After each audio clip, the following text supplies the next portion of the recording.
These guys can't miss a rain up here. They got a little shower last night. One of the owners of the club, we text message back and forth quite a bit. We've got to become really good friends, actually. And he texted me last night and said, well, it's raining up here. Of course, you know, why would I not be surprised? It always rains up here. If there's a cloud in the sky, they get rain up here. Which, look at these beans. Man, we don't have any beans back home that look near this good. There's a lot of these beans. These here, they're over chest high. Of course, I guess that depends on how tall the guy is to be chest high, but they're chest high on me. That's what I'm getting at. See a little water puddle there in the road. Now, starting this afternoon, we're really supposed to get some rain, which we should probably just start building an ark up here. The way it rains up here. But yeah, the next couple days they're calling for 2 to 4 inches of rain, which I hate to see it, I really do, but I have got so much paperwork and stuff I need to get done this week for things like this stuff right here. Look at that. Somebody, Tristan, he ponied up and got the big box. Whenever you get the big box, it means you've got a really big order. A really big order. So we got one going to Canada, one going to Kentucky, and one going to Pennsylvania. That's just today's. That's over the weekend. That's today's outgoing orders. So man, it's you guys have been great here lately. It's been stuff's been moving really good. We've got a lot of stuff working. That Logger Threads is actually getting to be where it's almost a full-time job trying to stay up with it. Between working on designs, my graphic designers, handling the shipping. We kind of screwed around and waited too long almost, but I want to go to Oshkosh to the show next month. And when I say next month, like 3 weeks. And I'm bad about procrastinating about a lot of things, but we're going to try to make it happen. That's why I need like a day off this week to kind of start trying to make all the phone calls and arrangements and try to find a couple models to go with me, because you guys don't want to talk to my ugly old self. You'd rather talk to good-looking girls. And I don't blame you, I would too. I mean, I wouldn't want to talk to me. It's a good-looking dozer. I stare at that dozer every day as I come by here. Anyway, yeah, we're wanting to try to go to Oshkosh next month to the Great Lakes Logging Council show. And Chuck, I know if you're watching, I know we've been talking about this for the last couple months, and I had full intentions of really getting up there. But, man, time gets away from you. If you don't pay attention, you know, you lose track of time, and before you know it, things are here and gone. And like even Paul Bunyan, we've got to get in gear with Paul Bunyan's show. But I'd really like to go to the Great Lakes show up in Oshkosh, Wisconsin, because I've never been to Wisconsin, but I'd really like to go up there and see everything. So a lot to do this week, a lot to do. Now, Dad, he's already over here. I had to stop and get a load of fuel, get everything fueled up, the skid steer and the skidder. Oh boy. Look at them water puddles. That doesn't make me feel good. But I'm sure he's already back there cutting trees. So once he gets here, man, he's on that Ranger and he's gone. He's been bringing his Polaris Ranger up here. So we'll get back here, try to, if the old 550 can slop around back through the field. We'll get back there and get everything fueled up. We'll start dragging some wood. I was hoping they'd come and get a couple loads of blocking logs today, but I don't know if they'll be able to get in. We'll just have to wait and see what it looks like when we get over here. Wait and see. Almost like the Twin Bridges, ain't it? Oh boy. Yeah. A lot of water puddles in the road. As we get closer to the big river down here, you run into a lot of driftwood, piles of stuff that come down here, like big areas. The Osage is just not too awful far out there, maybe 150, 200 yards. So we're getting to a lot of areas of this old debris, drifts. Now all this will be several feet underwater at times. I mean, several feet underwater. I mean, 10, 12 plus feet. And as I tell you, our bad luck continues. Busted the U-joint. What a way to start Monday. I'm telling you, these 548s, they're just not meant to handle this bigger river bottom timber, I don't think. We've sure been having a lot of problems. Huh. Cheap fix, easy fix, but losing time, that's the bad thing. It's terrible. We're going to be cutting a big job of timber like this and go broke doing it. And you know, we've logged this big river bottom timber for years, and for years we did it with skidders, with 440s, cutting bigger timber than what we are. So I know these skidders are capable of handling it, but it's just a run of bad luck. I mean, just like the worst luck we've had in a long time.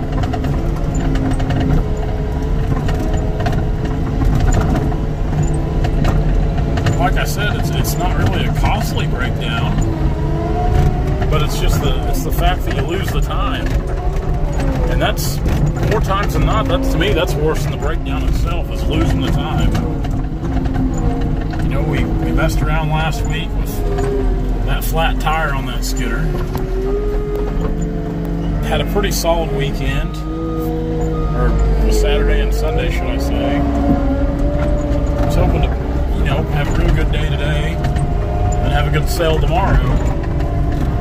And this. And now they're calling for, you know, 2 to 4 inches of rain.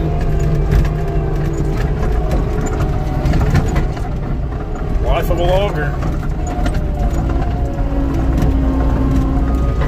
Life of a logger. We got out some really good logs this morning, though. These things got some size to them. They're clean. Ash and maple. Of course, we're cutting right there. We're right back now where the Meridazine, the old channel, runs into the Osage. Like I said previously, it's you can see a lot of drifts in there with that debris when it floods, because it floods all the time. That debris gets caught back there, and there's just big piles of it.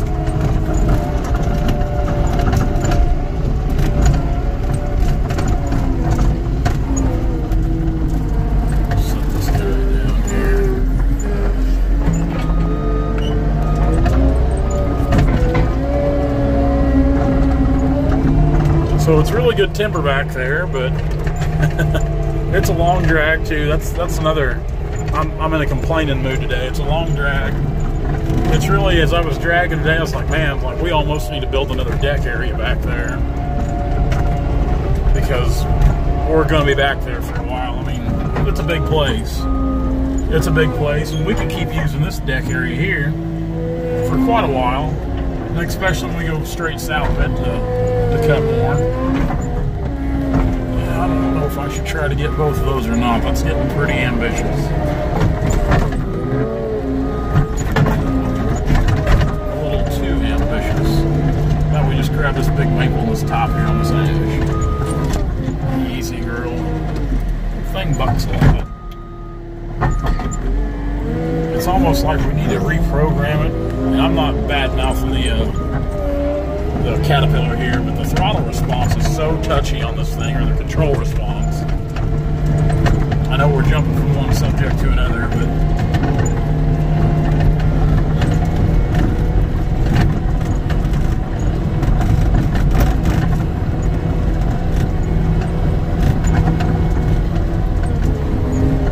it wouldn't have took too many more drags with these size of logs to really add up in some footage fast.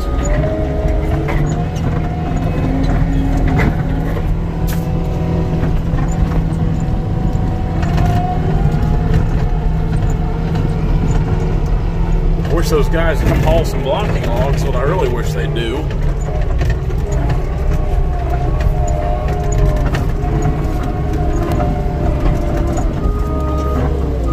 That is a prize soft maple if there ever was one, right there. That is a prize. Come on. Trying to get her on there at an angle don't always work out.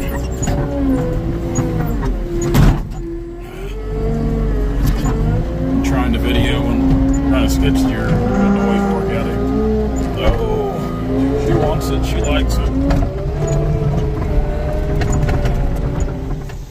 And what's bad is with this rain coming in, of course I've already got the last week's logs kind of bunched up here out of the way where they can pull up and load. Now tomorrow's our sale day. We'll sell rain or shine. And I don't know where I'm going to stick their logs, because if it rains like it does, it's going to be a few days for the trucks can get back in here. And we're going to keep cutting and trying to get wood out regardless if the trucks can come or not. So, might be kind of a log jam.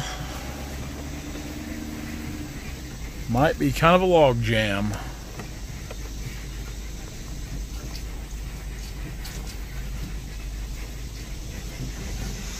It's peach.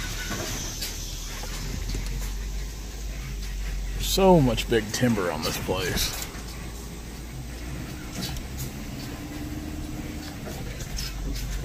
If I could cut timber like this all the time, I wouldn't be opposed to buying a Timber Pro and a big skidder. I'd like to watch a Timber Pro in action sometime cutting hardwood, just to kind of see for myself how they handle it and what the production's like. I've heard guys say that they can go out and just small operators, like, you know, be like an operation like me and Dad, where they say like the Timber Pro might go out and cut for a day, and you'll spend the next 2 or 3 days dragging the logs out to the landing. That's something to think about, isn't it? Especially if you're just 1 or 2 guys.